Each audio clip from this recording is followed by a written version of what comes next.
저희가 지금 히브리서 12장을 하고 있잖아요. 히브리서는 13장까지 있어요. 거의 다 왔죠? 지금 오늘 말씀을 전하면서 다시 한번 우리가 지금 어디쯤에 있는지 한번 큰 그림으로 복귀해 보도록 하겠습니다. 히브리서 후반부는 10장부터 시작해요. 10장부터 13장 끝까지 후반부입니다.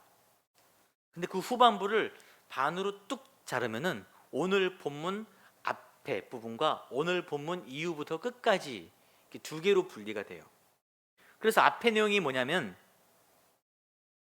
인내하는 믿음. 여러분 말씀드렸죠? 인내하는 믿음. 근데 앞에 부분은 인내하는 믿음이 뭐냐? 그 정의에 관한 얘기를 나누었어요. 저희가 그래서 지난주에 혹시 징계에 대해서 얘기한 거 기억나십니까? 징계. 듣기만 해도 속상한 그 징계. 근데 징계의 이야기의 초점은 체벌이 아니라 훈육이라는 거죠. 부모가 자녀를 양육하는 거. 그래서 너희가 세상에서 징계를 당하나 환난을 당하나 그 징계가 오히려 너희가 하나님의 자녀라는 증거가 된다는 거예요. 어제 제가 토요일날 교회에서 말씀을 준비하는데 저희 아들이 친구 전화로 전화가 왔어요. 밖에 놀다가 양지리에 천이 하나 흐르고 있습니다. 아십니까? 내천? 거기서 놀면 안 되냐고.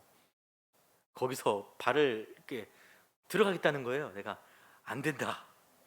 또 전화가 왔어요. 좀 이따가 들어가고 싶어 아빠. 안 돼. 그랬어요. 계곡물도 아닌 거죠. 여러분 그 물이 어떤 물인지 아시죠? 제가 허락했겠습니까? 안 했어요. 첫 번째는 잘 타일렀어요. 안 돼. 두 번째는 화가 나는 거예요. 안 된다고. 더럽다고. 똥물이라고.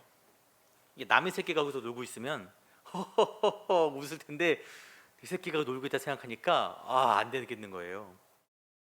정상적인 부모라면 허락하는 게 이상한 거죠. 허락하는 게. 신학적 정의로 이런 버려둠을 유기란다. 유기. 네 맘대로 해라. 여러분 징계를 통해서 우리가 깨달을 것은 죄악된 세상 가운데 나를 홀로 내버려 두지 아니하시고 때리기까지 사랑하시는, 엄한 짓 하면 팍 때려서 정신 차려라. 그런 하나님의 사랑을 기억해라. 그게 징계의 은혜, 그게 인내하는 믿음에 필요한 거예요. 자, 오늘 본문부터는 이제 두 번째 챕터로 들어가는데 정의가 끝났으니까 이제 생활에 실제로 적용하는 권면이 쭉 이어집니다. 오늘은 그중 세 가지를 함께 나누려고 그래요. 14절 같이 보겠습니다. 같이 읽을게요. 시작. 모든 사람과 더불어 화평함과 거룩함을 따르라. 이것이 없이는 아무도 주를 보지 못하리라. 성도는 화평과 거룩을 따라야 된다 라는 말인데, 이 원문으로 봤을 때 문장에 강조점이 있잖아요. 강조점이 어디에 있냐? 모든 사람과 더불어가 강조인 거예요. 우리말 성경에는 화평과 거룩처럼 보이지만 모든 사람과 더불어. 이것이 없이는 아무도 주를 보지 못하리라. 더불어에 관한 얘기를 하고 있어요. 왜 이런 얘기를 하냐? 히브리서 10장 25절에 모이기를 패하는 어떤 사람들의 얘기가 등장하죠. 로마의 박해가 심하니까 더 이상 기독교를 믿을 이유가 없어지는 거예요. 힘들고. 그래서 모임을 피하는 자들, 예배를 피하고 성도의 모임을 피하는 자들, 빠져나가는 자들이 생겼어요. 배교의 움직임이죠. 그런 상황 가운데 이 말씀을 더불어 모이기에 힘쓰라 라는 말씀을 하는 것입니다. 지금처럼 함께 할 수 없어서 저희도 억지로, 좀 억지는 아니지, 두 개로 예배를 쪼개서 예배를 드려야 하는, 성도들끼리 밥 한 끼 먹을 수 없는 이런 상황에 더 마음에 큰 울림을 주는 말씀이에요. 제가 중2 때 교회를 제대로 다니기 시작했습니다. 아주 어릴 때 유치원 때문에 잠깐 교회에 있다가 중2 때 교회를 혼자 나가기 시작했는데, 저희 집은 항상 분위기가 어두웠어요. 집에 오면 아버지는 퇴근하시면 항상 술을 드셨어요. 오시자마자 술을. 그래서 항상 술에 취해서 주무시고 술에 취해 계신 기억이 있어요. 어머니도 힘드시니까 새벽에 들어오시고. 그래서 저는 이 집에 들어갔을 때 그 어두운 그 기운이 흐르는 게 너무 싫었어요. 이게 언제 끝나나 도대체. 뭐 손가락을 헤아려봐도 이게 언제 이 터널이 끝날지 감이 안 잡히는 거예요. 저는 교회 가는 걸 참 좋아했습니다. 그냥 교회 가면 너무 좋았어요. 교회 가서 대단한 걸 한 게 아니고 친구들이랑 라면 끓여 먹고 놀고, 예, 수다 떨고. 주일 저녁 예배를 드렸거든요. 옛날에 저녁 예배 많이 드렸잖아요. 요즘 없지만 오전 예배 드리고서 오후 내내 교회에서 축구하고 놉니다. 축구하고 놀다가 저녁 예배를 성가대로 들어갔는데 좋은 기억밖에 없어요. 앞에 송하고 정신을 잃었다가 끝송하고 예배를 나왔습니다. 그냥 교회에서 대단한 거 한 거 아니에요. 신앙적으로 많이 배운 거 아니에요. 심지어 제가 잘못을 해도 다 교회 안에서 했어요. 참 무슨 얘기지만 저는 교회가 저를 어버키웠다 생각합니다. 삐뚤어지기 충분한 조건인 제 삶을 교회가 품에 품어 안고서 저를 키워준 거예요. 그래서 목회자의 소명도 막 영혼들을 구원시키고 막 복음을 하고 하나님의 나라를 그런 거 없었어요. 그냥 주님 집에 오래 있고 싶어요. 그게 제 목회자 소명이었고, 오늘 설교를 준비하면서 다시 한번 깨달았어요. 이게 맞지. 여러분, 신앙생활은 대단한 거 아니에요. 교회에 함께 모여 있는 것, 교회에 함께 오랫동안 있는 것, 여러분 이게 신앙생활의 가장 큰 본질인 것입니다. 사단이 항상 노리는 게 뭐냐? 이 공동체를 어떻게든 분열시키는, 어떻게든 우는 사자처럼 어떤 방법을 써서라도 그냥 떨어뜨려 나가게 하려고 길을 씁니다. 목회자와 성도 사이를 벌립니다. 여러분, 저에게 혹시 서운한 거 있으면요 바로 연락하셔야 돼요. 담임 목사한테는 참 말하기 힘들잖아요. 저는 부교육자로 20년 하다가 담임 목사 된 지 2년 차밖에 안 됐는데 벌써 성도님들이 저한테 말하기 어렵다는 게 느껴져요. 저한테는 잘 말을 못하는 거예요. 바로 말씀하셔야 됩니다. 성도들 사이에도 이간질을 정말 많이 해요. 별의별 수단을 다 써서. 교회를 떠나가는 사람들이 가장 많이 하는 말이, 난 예수님은 너무 좋아, 말씀도 너무 좋아, 사람들이 너무 싫어요, 교회는 안 가고 싶어요. 요즘 같은 시대에 내가 집에서 혼자 예배드려도 말씀도 보면 되고 방송도 참 많고 혼자 하면 되지 않나요? 라고 많은 이들이 물어보고 앞으로는 그런 시대가 올 거라고 막 사람들이 얘기도 해요. 여러분, 영국의 BBC 어스라는 채널이 있는데 자연 다큐 그런 채널이에요. 거기에 하이에나 20마리가 숫사자 한 마리를 사냥하는 영상이, 짧은 3분 몇 초짜리 영상이 등장하는데, 일반적으로 사자랑 하이에나랑 붙으면 누가 이기죠? 사자가 이겨요. 상대가 안 됩니다. 그런데 20마리가 숫사자 한 마리를 삥 둘러싸고 어디를 노리냐면은 뒤를 노려요. 뒷다리, 뒤를 끊임없이 공격합니다. 둘러싸고 사자가 빙글빙글 계속 도는 거예요. 한 마리를 어떻게 잡아서 물리치려고 그래도 바로 뒤에 달려드는 거예요. 그래서 그 장면이에요. 사자가 지금 어떻게 하고 있어요?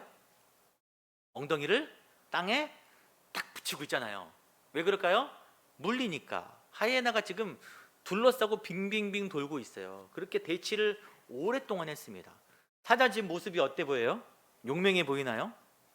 영상에 보면 침을 질질 흘리면서 눈이 이렇게 풀려갖고 지쳐갖고 이제 죽기 직전인 거예요. 절망스러운 표정이 적나라하게. 여러분 영상 한번 봐보세요. 하이에나 20마리, 사자 막 이렇게 치면 나옵니다. 근데 그때 저 멀리서 사자 한 마리가 또 다가오는 거예요. 숫사자 한 마리가 다가옵니다. 여러분 20대 1이나 20대 2나 별 차이 있나요? 별 차이 없을 것 같잖아요. 한 마리가 딱 합류하니까 상황이 완전 바뀌는 거예요. 하이에나가 상대가 안 되는 거예요. 왜냐하면 뒤를 못 노려요. 더 이상 뒤를 노릴 수가 없어요. 두 마리가 딱 있으니까 바로 도망갑니다. 하이에나들이 포기하고. 여러분, 연약한 내 뒤를 알고 이해해주는 딱 한 사람만 나한테 있으면, 내 뒤를 지켜주는, 나의 연약함을 잘 아는 사람, 나를 인정해주고 나를 보듬어주는 사람 딱 한 명만 있으면 우리가 안 넘어져요. 절대. 전도서 4장 12절에 한 사람이면 패하겠거니와 두 사람이면 맞설 수 있다 그랬어요. 그리고 삼겹줄은 안 끊어진다 그랬어요. 혼자 떨어지면 바로 사단의 밥인 것입니다. 사자도 못 견뎌. 여러분 자신만만하잖아요. 못 견딥니다. 못 견뎌요. 제가 설교를 정말 잘 준비해서 성령이 충만하고 말씀을 막 엄청 연구해서 여러분에게 정말 최고의 그 능력도 안 되지만 전한다고 해서 여러분의 영적으로 성장하고 여러분이 잘하는 게 아닌 거죠. 어제 저희 권사님들 오셔서 교회에서 이렇게 청소도 하시고 두런두런 얘기하시는 거예요. 뭐 대단한 얘기 하셨겠어요. 막 그냥 서로 얘기하시고. 근데 그게 너무 좋아 보였어요. 그냥 같이 먹고 얘기하고, 내가 외롭고 흔들리는 순간에 믿음의 동료들이 나와 함께 해주는 것으로 말미암아, 내 이야기를 들어주고 공감해주는 것으로 말미암아 우리는 한 걸음씩 앞으로 나아갈 수 있는 것입니다. 15절에 이런 말로 시작을 해요. 너희는 하나님의 은혜에 이르지 못하는 자가 없도록 해라. 이 말씀을 헬라어 주석가 데오필락트가 어떻게 해석하냐면, 여행 가이드가 항상 장소마다 하는 게 뭔가요? 늦은 사람 없는지, 빠진 사람 없는지 체크하잖아요. 사람 다 있나요? 차에 타면 옆 사람 좀 있나 확인해 주세요. 그 이야기인 거예요. 하나님의 은혜에 이르지 못하는 자가 없도록 항상 둘러봐라. 여러분 신앙생활 하실 때 옆에서 항상 둘러보시기 바랍니다. 내 옆 사람 잘 있나? 그런 모임이 여러분이 연약할 때 여러분을 보호해줘요. 지탱해줍니다. 두 번째, 너희는 하나님의 은혜에 이르지 못하는 자가 없도록 하고 또 쓴뿌리가 나서 괴롭게 하여 많은 사람이 이로 말미암아 더럽게 되지 않게 하라. 쓴뿌리, 이 쓰고 독한 열매를 맺는 뿌리인데 주변 사람들에게 막대한 해를 끼치는 사람을 비유로 하는 말이에요. 그런 사람들이 공동체에 있으면 어떤 일을 일으키냐? 괴롭게 해요. 괴롭게. 히브리 기자가 이 말씀을 쓸 때 쓴 뿌리라는 말을 그냥 자기가 생각한 게 아니라 구약 말씀을 인용했습니다.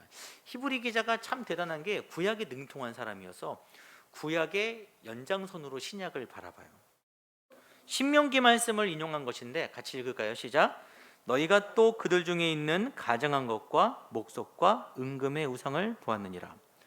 너희 중에 남자나 여자나 가족이나 집하나 오늘 그 마음이 우리 하나님 여호와를 떠나서 그 모든 민족의 신들에게 가서 섬길까 염려하며 독초와 쑥의 뿌리가 너희 중에 생겨서. 가증한 것과 목석과 은금의 우상, 이게 무슨 말이냐면 이스라엘 백성들이 출애굽하기 전에 어디 있었어요? 애굽에서 400년 동안 머물렀어요. 애굽이 신들의 나라 아닙니까? 거기서 그들이 본 게 우상을 본 거예요. 화려한 문화를 보고 산 것입니다. 출애굽했지만 그들의 뿌리가 아직 어디 박혀 있냐면은 애굽에 박혀 있어요. 그래서 모세가 시내산에 계명 받으러 가자 어떤 사람이 선동했겠죠. 야, 우리 좀 불안한데 우상 만들어야 되는 거 아니야? 하던 대로. 그래갖고 금을 모아서 금송아지를 만드는 거예요. 조금 상황이 어려워지고 배고프고 힘들어지면 애굽이 좋았는데요. 사람들이 선동을 하는 것입니다. 하나님이 40년간 광야에서 떠돌게 하신 것은 400년의 뿌리를 뽑기 위해서, 심지어 그 세대 사람들이 아무도 가나안에 못 들어갔어요. 왜 그러냐? 뿌리가 없어야 되기 때문에. 쓴뿌리가. 이런 쓴뿌리를 가진 사람들의 특징이 뭐냐면 19절에 이 저주의 말을 듣고도 심중에 스스로 복을 빌어 이르기를 내게는 평안이 있으리라. 저주의 말씀을 들어도 나는 아닐 것이다. 나는 옳다. 세상에서 가장 아름다운 꽃이 무슨 꽃입니까? 세상에서 가장 이쁜 꽃. 자기 합리화. 잘못된 신앙으로 스스로를 합리화하는 사람은 답이 없어요. 답이. 히브리서 당시에 믿음을 버리고 유대교로 넘어가는 사람들이 있잖아요. 그 사람들이 교회 공동체에 끼친 악영향이 너무 컸어요. 일제시대 때 일본 사람들보다 독립군을 더 열심히 잡으러 다녔던 사람이 있는데 누구냐면 친일파입니다. 친일파. 오히려 더 사람의 심리가 그런가 봐요. 배교하는 자들은 유대교로 돌아가야 하는 자기 합리가 필요한 거예요. 그래서 더 강성 유대인이 됩니다. 그래서 남아있는 자들을 더욱 비난해요. 니네 그거 아니야. 잘못된 거야. 내가 맞아. 그런 것입니다. 교회 안에도 잘못된 신앙적 신념을 가진 분들이 간혹 계세요. 이거는 연약하고 부족한 개념이 아니라 잘못된 것입니다. 이런 거는 뽑아야 돼요. 밖에서 가끔 이상한 것을 또 배워 오셔서 또 그렇게 배워왔던 것들을 지금까지 사람들에게 막 알려주는 분들도 계십니다. 특히 영적인 어떤 것들을 막 알려주세요.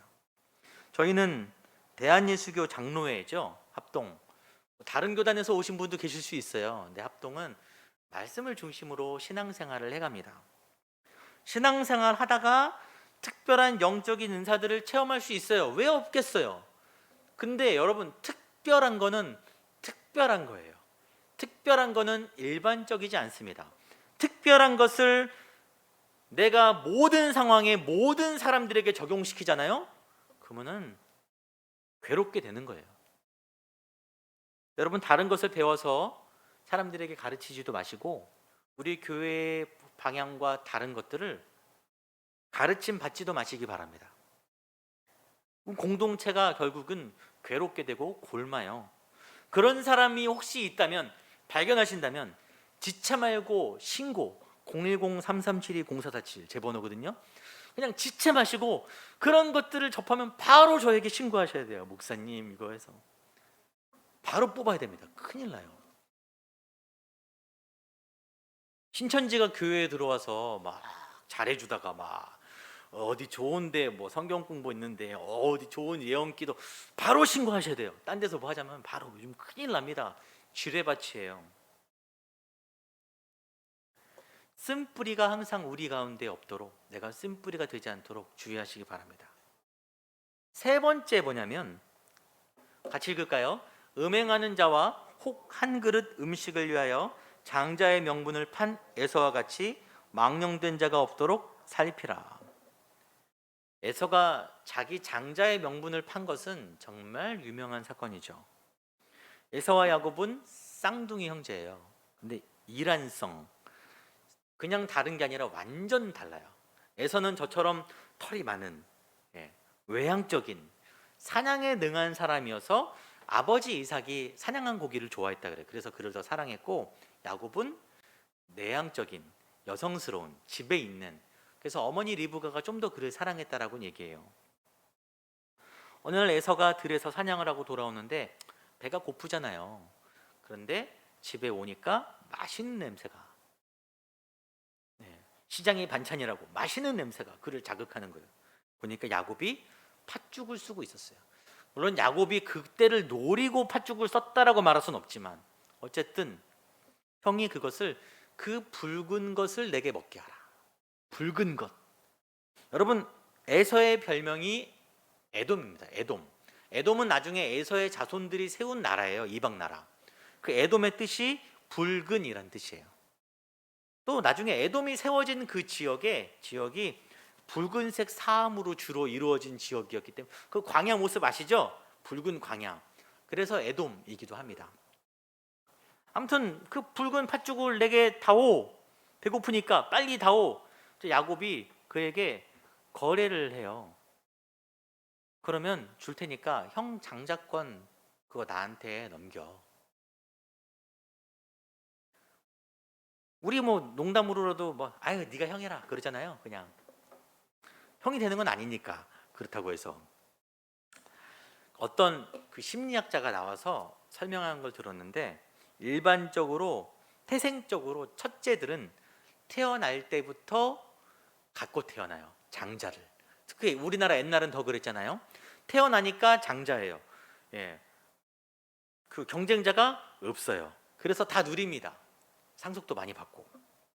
그래서 장자들은 조금 안정된 방향을 추구하는 경향이 꽤 많다 그래요. 근데 둘째는 눈을 떴는데 태어나 보니까 세상이 불합리한 거예요. 이미 저 어렸을 때 형과 많이 물려받고, 제가 어렸을 때 기억이 많이 없는데 제 어린 날의 기억에 생생하게 기억돼 있는 게 있어요. 제 생일이 11월 달인데 좀 앞부분이고 한 일주 정도 후에 형님 생일이 있는 거예요. 저희 어머니가 좀 있으면 형 생일이니까 형 생일 때 같이 해라. 제 어린 기억에 그게 남아 있어요. 예, 몇 컷 없는데 그 중에 남아 있어요. 부모의 입장이 돼 보니까 아주 합리적인 선택이 맞거든요, 그게. 근데 어린 시절 저한테는 굉장히 서운한 거예요. 그 둘째들은 좀 더 개혁적이고 진취적인 성향이 강하다고 합니다. 야곱은 태어나는 순간부터 억울한 사람이에요. 형 에서의 발을 잡고 태어났어요. 어디가 나도 가 태어난 사람이 야곱인 거죠. 에서는 자기가 가진 장자에 대한 소중함이 있었나요? 없지요. 우리가 뭐 평소에 건강한 걸 감사하면 사나요? 청년들 건강한 거 감사한지 모르잖아요. 나이 들고 아파봐야, 예, 저도 아직은 좀 모르겠어요. 더 아파봐야 건강이 최고지. 그러니까 장자권 배고파 죽겠는데 뭐가 중요해? 야, 팥죽이 나네. 그 너나 해. 네가 형해. 평소에 뭐 쌍둥이니까 뭐 야자하고 지냈을 거 아니야. 네가 형해. 어쩌면 사소해 보이는 이 사건을 신약에서 어떻게 바라보냐면, 오늘 본문에 장자의 명분을 판 에서와 같이 망령된 자가 없도록 살피라. 망령된 행위인 거예요. 망령되는 것이 뭐냐면 거룩한 것을 멸시하고 가볍게 여기는 거고, 내 영혼을 망하는 길에 두는 거예요. 히브리 사회에서 장자의 명분은 하나님의 축복을 받는 위임장입니다. 근데 에서는 그것을 무가치한 것으로 여기는 거예요. 그의 영혼을 먹을 것에 뒀어요. 장자의 명분이 뭐가 중요해? 배고파 죽겠는데. 그래서 17절에 너희가 아는 바와 같이 그가 그 후에 축복을 이어받으려고 눈물을 흘리며 구하되 버림바가 되어 회개할 기회를 얻지 못하였느니라. 야곱은 이스라엘의 계보가 이어지고 에서는 이방 에돔의 계보로 이어지는 거예요. 세상에서 가장 불쌍한 것이 회개할 기회가 없는 건데, 그건 돌이킬 기회가 없었습니다. 그에게는. 히브리 기자가 이 메시지를 지금 전하는 이유가 뭐냐면, 너희가 지금 환난을 피하기 위해서, 이 어려움을, 불편함을 피하기 위해서 지금 너희가 교회를 떠나고 있는데 너희가 버리려고 하는 것이 뭔지 깨달아라. 얼마나 소중한 것, 너희가 지금 받은 그 은혜가 얼마나 소중한데 그것을 버리고 어디 가냐, 지금 그 얘기인 거예요. 제가 일부 예배 때 저희 학생이라고 한 명밖에 없잖아요. 유은이 칭찬을 했어요. 뭐냐면 제가 그 주일 자막을 유은이한테 한번 부탁을 하고 또 한 번 부탁을 하고 이제는 아예 고정적으로 부탁을 했어요. 일부를. 근데 두 번째 부탁을 할 때, 유은아 와서 좀 자막 좀 해줄 수 있니? 아주 조심스럽게 해줄 수 있니? 왜 그러냐면은 제가 사역을 계속 하면서 가장 영적 싸움이 치열한 전쟁터 부서가 어디냐면 고등부인 거예요. 주일학교부터 애들이 막 올라가다가 고등부쯤 가면 애들이 막 줄어듭니다. 확 줄어듭니다. 그렇게 믿음 좋던 부모들도 자녀가 고등학생만 되면 좀 공부도 해야 되고 대학 가면 그때부터 열심히 다니면 되지요. 한 명도 못 봤어요. 내가 고등학교 때 신앙 버리고 신앙을 떠나듯이 대충 막 하다가 대충 신앙생활하고 대학 가서 합격하고서 잘 다닌다고 한 친구 한 명도 못 봤어요. 잘 될수록 안 와요. 가끔 와요. 근데 저도 그런 생각이 있는 거예요. 고등부는 힘들어, 신앙생활하기. 아내한테도, 아내가 중고등부를 이제 맡을 텐데 힘들 거야 전도사님, 너무 힘들 거야. 제 마음이 그런 거예요. 근데 제가 문자 보낸 거예요. 해줄 수 있니? 이렇게 웃으면서. 근데 유은이가 네 하고서 그 뒤에 당연히 해야죠 라는 거 보낸 거예요. 제가 그 보고서 마음이 부끄럽더라고요. 애가 나보다 낫다. 나는 안 될 거야. 내 마음에도 공부도 더 중요하지 않나 그랬는데 걔는 그 고백이 너무 제가 감사했어요. 이게 봉사가 문제가 아니라 저변에 우리 영혼을 어느 길에 두고 있냐. 우리 청년들도 매주 와서 하잖아요. 예, 힘들어요. 젊은이들 얼마나 놀고 싶습니까? 자기 영혼을 어디 두고 가냐. 이게 중요한 거예요. 에서는 자기 영혼을 팥죽에 둬서 망하는 길로 간 것입니다. 우리 영혼이 항상 주의 은혜 가운데 있어야 돼요. 이렇게 코로나 어려운 때 더 주의 은혜 안에 있어야 됩니다. 막 별 얘기가 다 나오잖아요. 앞으로 비대면이 활성화되고 뭐 모이주를 모이게 말아야 되고 앞으로 개인적인 신앙생활이 늘어나고 아니에요, 여러분. 교회 공동체 안에 우리 영혼이 항상 은혜 안에 머물러 있어야 그래야 우리가 사는 것입니다.